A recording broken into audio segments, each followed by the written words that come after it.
Acá está. Listo. Buenas tardes ya, muchas gracias por la invitación a la SED. Es un gusto poder compartir con ustedes este espacio. Vamos a hablar un poco de buenas prácticas en denervar articulaciones facetarias lumbares. Gracias por la presentación.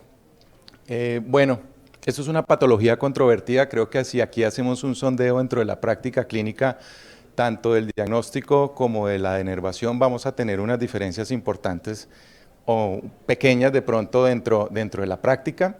Principalmente está en relación a su diferencia o su gran prevalencia tan grande en el sentido en que entre el 4.8 al 60 al 40% de los pacientes que tienen un dolor lumbar axial podrían tener un dolor de etiología facetaria, algo muy similar a la celíaca. Y digamos que el segundo intervencionismo más frecuente en Estados Unidos y en las últimas décadas, la proporción de denervación ha sido un crecimiento exponencial, casi que hasta el 130% desde el 2007 hasta aproximadamente el 2016, que es donde tomé la bibliografía.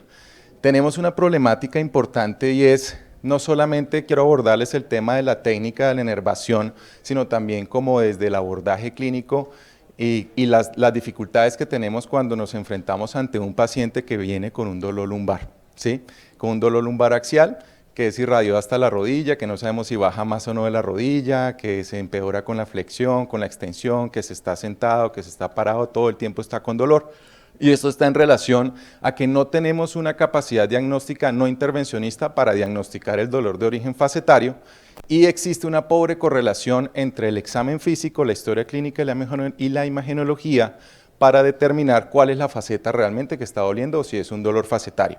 Adicionalmente, no existe un consenso claro en que cómo interpretamos un bloqueo diagnóstico positivo, cuántos bloqueos tenemos que hacer para llevar a ese paciente a denervar, si hacemos una rama mediana o una intraarticular, si hacemos un diagnóstico, un pronóstico o un tratamiento, y específicamente desde el punto de vista de denervación, cómo ponemos las agujas, cuánto tiempo le ponemos, qué temperatura y la anatomía realmente del ramo medial. Entonces, fíjense que aquí hay una heterogeneidad muy alta en cuanto a lo que es el dolor facetario, y esta publicación que traigo a colación en RAM de 2020, en el cual varios autores, uno de ellos de los más importantes que publica facetas es el doctor Cohen, pero aquí está el doctor Dir, Naruz, el doctor Provenzano, el doctor Jan van Zunder de Países Bajos, hacen o intentan hacer un consenso multidisciplinario internacional para llegar a un consenso en qué es lo mejor para la patología facetaria, y lo que hacen son 17 preguntas, sentarse, hacer un consenso, evaluar la evidencia científica y decir, bueno, estamos de acuerdo si pasamos el 80% en consenso y ahí damos unas recomendaciones. Todo esto y la evidencia científica desde el 20, porque después de esto aparecen las guías del doctor Machicanti de ASIP, que son muy similares pero distan de algunas cosas, y las británicas nacen de un estudio que salió por ahí de JAMA, el MINT, del 2017-2018, diciendo que la denervación de facetas y bloqueo facetario no sirve para nada. Entonces, pues digamos que esto fue como muy en relación a como venga, hay una cantidad de información en los años anteriores, unifiquemos criterios, miremos a ver qué podemos hacer para optimizar y disminuir el costo, porque este costo es importante.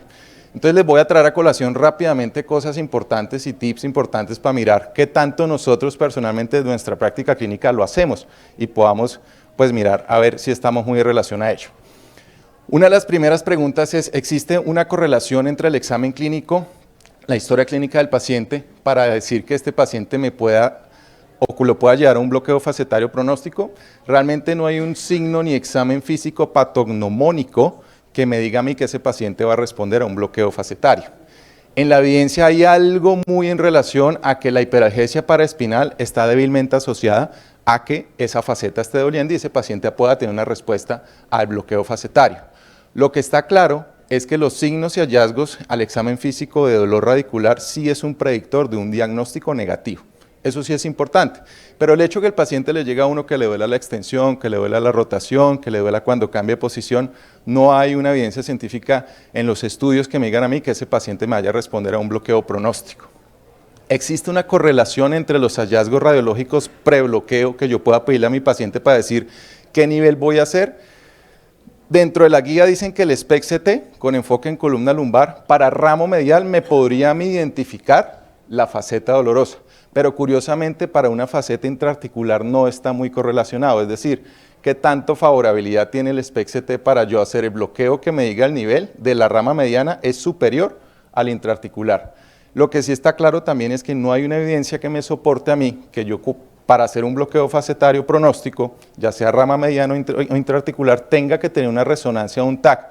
El hecho de que yo tenga un paciente con una artropatía facetaria, una faceta fea que se da por la resonancia o el TAC, no quiere decir que haciéndole ese nivel por guía radiológica, o sea, por imagen diagnóstica, me vaya a responder favorablemente al bloqueo. Entonces no hay evidencia que lo soporte hasta el momento.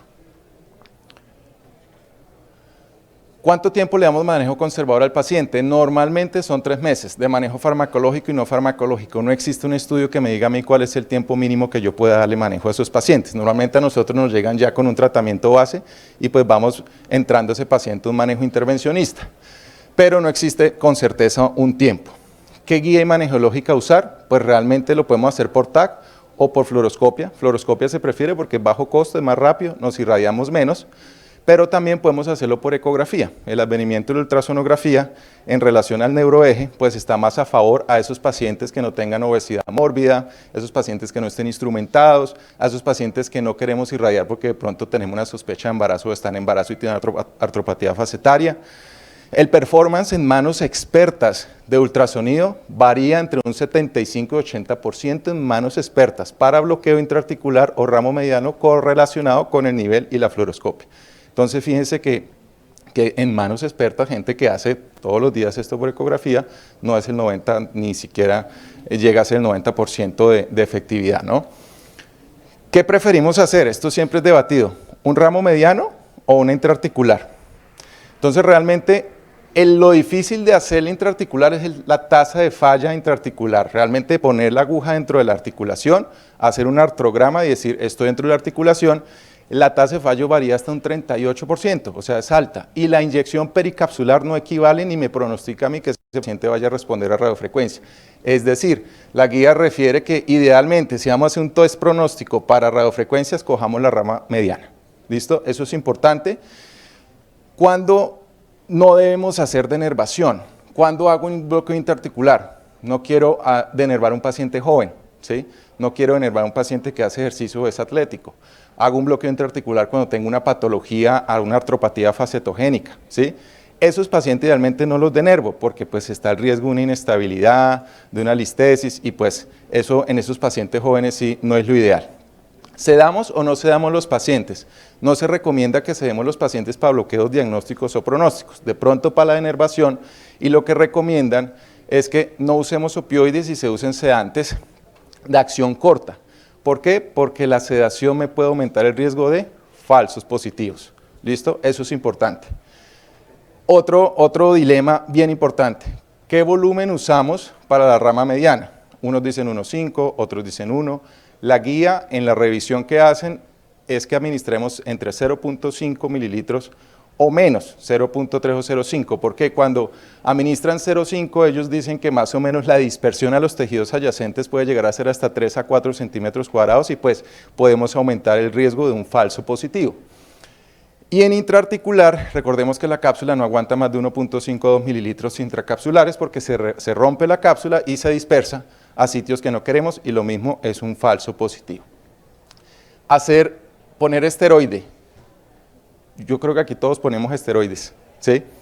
¿Por qué? Porque nuestra población es diferente a donde se están publicando, pero ellos dicen que de rutina no usemos esteroides como manejo o como tratamiento en relación a que pues, pueden tener la facilidad de llegar a una denervación, pero nosotros podemos poner el esteroide ya sea intraarticular o rama dorsomediana, ese paciente mejora, y lo podemos ver a los 3-6 meses y si mejoró, podemos llevarlo a radiofrecuencia, es decir, no es contraindicado que una respuesta favorable con el uso de esteroide no lo podamos llevar a radiofrecuencia o tengamos que hacer un bloqueo dual como dice la ISIS. Importante discrepancia en varias sociedades es cuál es el punto de corte que yo puedo tener para interpretar un bloqueo positivo, ¿sí? La guía dice que igual o mayor a 50% como alivio de los síntomas basales. Los estudios sí han demostrado que los pacientes que tienen una mejoría con los bloqueos diagnósticos, por encima del 80% o igual al 80%, les va mejor en tiempo y calidad analgésica con la radiofrecuencia que con los que tuvieron una respuesta igual o mayor al 50%, pero menor al 80%. Pero la guía es un poco más flexible en el sentido en que dejan el 50% del corte. ¿Por qué el 80%? Las guías de Machicante y de ASIP dice 80% es el corte. ¿Por qué? Porque quieren disminuir ese porcentaje de falsos positivos que puede llegar a ser hasta el 40%. Entonces, digamos que ahí sigue haciendo discrepancia. No sé si cuál es el punto de corte que nosotros usamos para interpretar. Yo uso el 50%. ¿Sí? La mayoría uno usa el 50%. Ellos dicen, ¿cuántos bloqueos pronósticos hacer? 1. Ellos dicen 1. ISIS, o sea, el doctor Bogduk dice, hagan bloqueos duales. Lidocaína, bupi, evalúen y hace bloqueo dual y con eso disminuyo yo ese porcentaje de falsos positivos. Pero la guía dice que podemos hacer un bloqueo diagnóstico de rama dorsomediana con una mejoría del 50%, se interpreta como positivo, se lleva a denervación. Eso es sobre el diagnóstico. La patología facetaria se diagnostica con un bloqueo diagnóstico de la rama dorsomediana. Eso es el mensaje importante sobre la patología facetogénica. ¿Qué hacer sobre la radiofrecuencia como tal? ¿Qué es lo que debemos hacer idealmente? Entonces la guía recomienda, ¿es mejor hacer una lesión grande en la faceta, en el ramo dorsomedial? Y dicen sí. ¿Por qué? Por la lesión de la física de la lesión por térmica, es una lesión radial, alrededor de la punta de la aguja. Y cuando nosotros colocamos en una superficie ósea, que no es plana, no es llanita, la variabilidad de la lesión es muy alta y la posibilidad de que perdamos el target, como el ramo dorsomedial, es muy alta. Entonces ellos recomiendan que hacer una lesión más grande me mejora a mí, seguramente, la duración en el alivio del dolor post-radiofrecuencia. Entonces hay que hacer lesiones más grandes con respecto a lesiones de menor calibre. ¿Cómo colocamos los electrodos? Y a esto le voy a dedicar unas diapositivas más adelante. Según las descripciones anatómicas, el posicionamiento de la cánula de radiofrecuencia sobre el ramo dorsomedial debe ser en paralelo. Por la misma explicación física de la lesión, es que la lesión es radial. Por lo tanto, el calor que se genera alrededor del tejido no es perpendicular, sino radial y paralelo, con el fin de que cojamos más el ramo dorsomedial. Esto es un tema también debatible. ¿Realizan o no una estimulación sensorial y motora antes de la denervación? Las guías de RAM dicen sí, debemos realizar una estimulación sensorial antes de hacer la denervación. Entonces hay varios papers que publican que dicen que no hay una correlación entre el resultado del límite inferior al estímulo, es decir, si yo encuentro el estímulo en 0.5 voltios o en 0.3, algunos papers dicen que no hay diferencia en la respuesta a la radiofrecuencia. Yo no puedo tener estímulo y puedo tener respuesta favorable a la radiofrecuencia. La guía sí dice que sí hay un paper publicado hace 2 años que dice que el estímulo por debajo o igual de 0.5 milivoltios en el estímulo sensorial está relacionado con una mejor respuesta. Pero digamos que hay otras guías que ahorita les voy a mostrar que no realizan estímulo sensitivo. ¿Qué sí hacen constantemente? Estímulo motor, obviamente para verificar. Contracción de multífido, ¿cierto? Es una forma indirecta que estamos en el ramo dorsomediano y evidenciar que el paciente despierto, y ustedes evalúen, que no haya una contracción motora para ver que no estamos muy anteriores a la rama ventral y no hagamos una lesión de la rama ventral. ¿Se puede repetir una denervación? Sí. Si los pacientes les va bien y tienen un alivio entre 3 a 6 meses, ellos dicen que se puede repetir, pero no más de 2 en un año. ¿Sí? Entonces, esas son las recomendaciones de la guía. Este artículo publicado por el doctor Tran y Philip Penn en RAM es un estudio anatómico del 2022 en donde cogen varios especímenes y evalúan la trayectoria anatómica del ramo dorsomedial con el fin de evaluar si la posición paralela o perpendicular o cómo debemos poner la cánula realmente para obtener la mayor proporción de lesión del nervio. Entonces ellos constantemente encuentran que el ramo dorsomedial sale del foramen intermedial, el nervio espinal sale del foramen intervertebral y se divide en una rama ventral y una rama dorsal. Esa rama dorsal da 3 ramas, la rama intermedia, la rama lateral y la rama mediana. Esa rama mediana cruza y se mete por acá por la parte lateral inferior del cuello del proceso articular superior en la intersección del proceso transversal. Constantemente está cerca al periósteo y muy cerca una estructura que se llama el músculo intertraversalis medialis, y a nivel posterior, en el cuarto posterior del cuello, pasa por una estructura muy importante que tenemos que tener cuidado, que es el ligamento mamilo-accesorio, por donde muchas veces él se puede coger y apretar y generar una estenosis a ese nivel, pero también podemos perder la lesión porque podemos ubicar la cánula en esa zona y no estamos quemando de forma efectivamente el ramo orsomedial. Ellos describen la trayectoria como tal del ramo orsomediano y posterior a que pasa el ligamento mamilo accesorio da 3 ramitas, una ramita proximal para inervar la faceta del nivel, una rama intermedia que da el ligamento interespinoso y el multífidos, y la rama caudal que es la que va a inervar la faceta inferior. Recordemos que para nosotros de inervar un nivel facetario tenemos que hacer 2 niveles porque tiene inervación dual, el del nivel y el superior. Entonces hay que tener en cuenta eso. Este artículo entonces lo que dice y lo que nos propone el doctor Penny y el doctor Tran, esto no pasa, ¿me pasas la siguiente diapositiva, porfis? Entonces dicen que normalmente lo que tenemos que hacer es colocar la cánula en esta posición por delante en la porción medial del cuello de la articulación facetaria superior para que nuestra punta activa queme constantemente el ramo orsomedial. Ellos dicen que lo ideal es que podamos poner bien paralela la cánula en este punto, con el fin de que no pongamos la cánula muy posterior en este cuadrante porque estamos quemando el ligamento mamiloaccesorio y ahí no estamos lesionando el nervio de forma constante. Este es un artículo siguiente que es un mapeo tridimensional de la constante en cómo pasa el nervio dorsomediano del doctor Tran, igual del artículo anterior, este se publicó el año pasado, en el cual él mapea de forma tridimensional el ramo orsomediano en unos especímenes, en 2 especímenes, y encuentra que la mayoría de veces el nervio está en el 90% pegado al periósteo pasando por ese nivel. Entonces la aberrancia del ramo es rara, casi que menor del 8 o 5%, pero pues puede existir. ¿Dónde podemos poner la cánula? Él dice que podemos poner la cánula subligamentario posterior en este punto rojito, donde se divide en 3 ramitas, o idealmente en este punto verde que es en la zona medial del proceso articular superior, en esta zona azul. Este es el ramo orsomedial y en esta parte, ¿sí?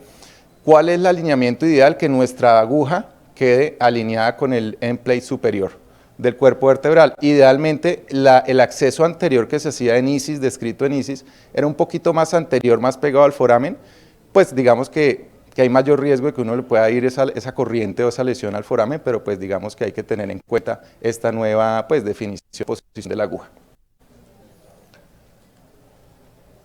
¿Qué me determina a mí la lesión? Este artículo es un artículo clásico de la física de la radiofrecuencia publicado en Pain Physician, en Pain Medicine con el doctor Cosman.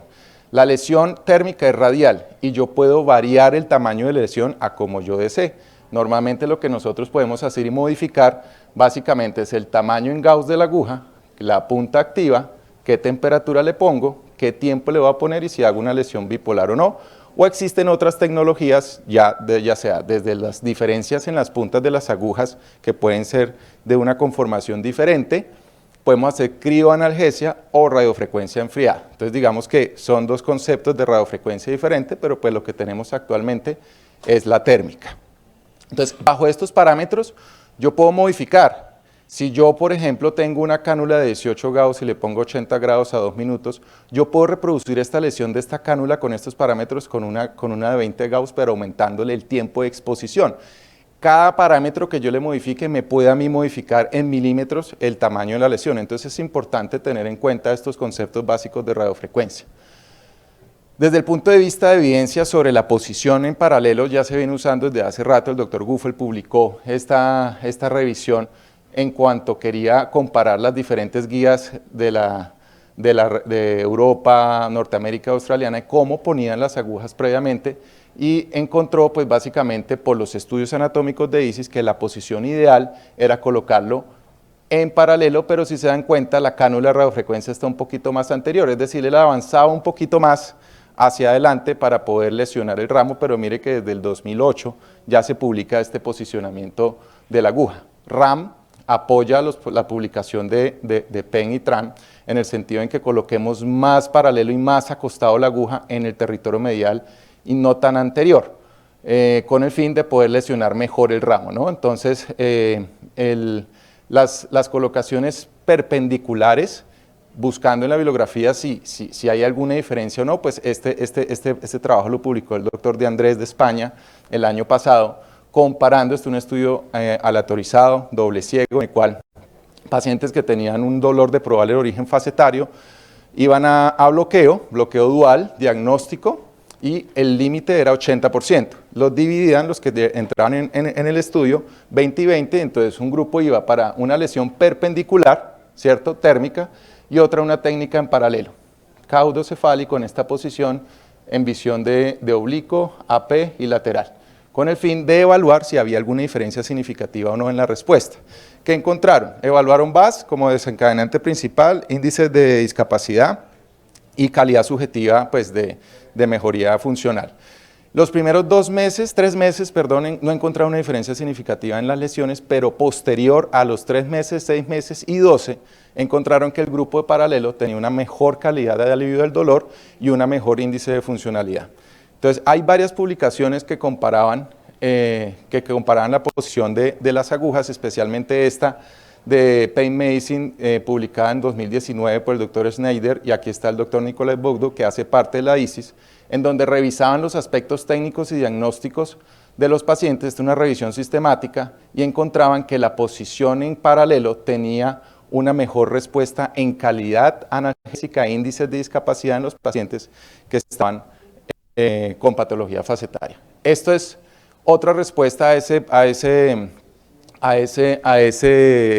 artículo Min en JAMA, en el cual los británicos se reúnen y hacen 17 preguntas iguales sobre si canalizan o no el paciente, temas de los diagnósticos, y lo que nos interesa en los ramos dorsomedianos se basan básicamente en este artículo que es del doctor Nan, me regala la siguiente diapositiva, ya perdón, sobre lo mismo, la posición en paralelo de las agujas, y encontramos, este es un caso de nosotros, cómo hacemos el posicionamiento de las agujas. Usamos unas cánulas 18, punta activa de 10, hacemos una proyección oblicua, caudocefálica ipsilateral, navegamos hasta ponerla en posición en la unión del proceso articular facetario superior y la transversa en los niveles a intervenir, verificamos en lateral que estén lejos del foramen y en AP.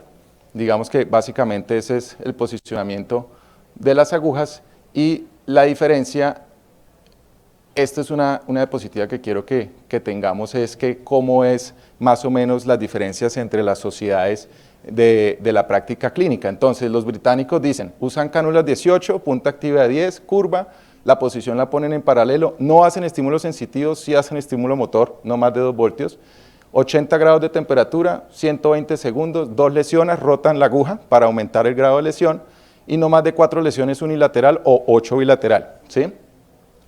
¿Qué hace el doctor Guffel desde el 2008? Cánula 18, punta activa 10, posición en paralelo, no reportan si hacen estímulo sensitivo motor, creo que motor deben hacer, 2 ciclos de 75, 80 grados, no más de 90. ¿Por qué no más de 90? Porque los estudios se dieron cuenta que carboniza el tejido, ¿sí? Entonces eso no es lo ideal. Rotan la aguja, y las de Países Bajos que apoyan a RAM, la última publicación es cánulas grandes, no especifican qué tipo de cánula, posición en paralela, recomiendan hacer estímulo sensitivo menor de 0.5 voltios, la estimulación sensitiva, recomiendan hacer el estímulo motor entre 1.5 a 2 veces el estímulo sensitivo, y una lesión de 80 grados por 90 segundos. Fíjense que no hay mucha diferencia en lo que es la práctica clínica. Yo creo que lo más difícil es llegar a que ese paciente nos responda favorablemente a la denervación. Ya para terminar, complicaciones. Entonces, lesiones vasculares, sí, entre el 19% de los pacientes podemos tener una lesión vascular, más que todo el plexo venoso.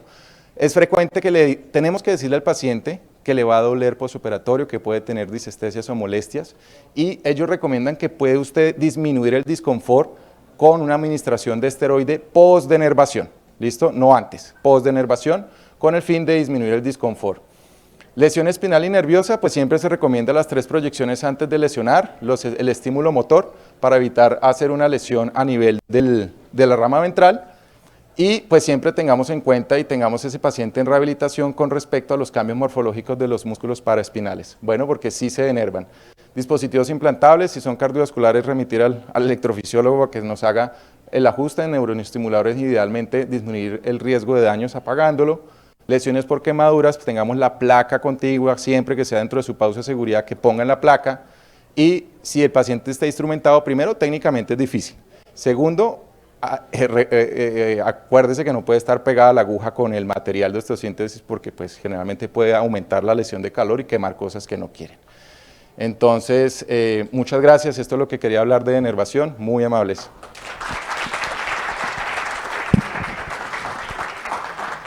Muchas gracias, papá. Gracias.